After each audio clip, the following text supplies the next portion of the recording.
Hello mga katekno, ito bagong experiment natin. Ito 500 farad to.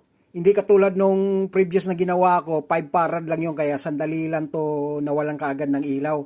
Ngayon malakas pa oh.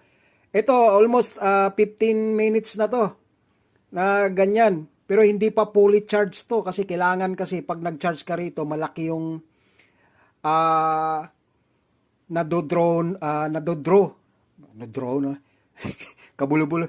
Malaki kasi kailangan ang amperahe na charger ang gamitin mo dito para mabilis siya mag-charge. Kaya ito 500 kasi to farad. Kaya ito isipin mo umabot na siya ng 15 minutes. Hindi naman battery to. Super capacitor to mga loads. Kaya maraming salamat sa panonood nyo. Don't forget to subscribe na lang. Wala namang bayad yan eh. At saka thumbs up na rin. Maraming salamat.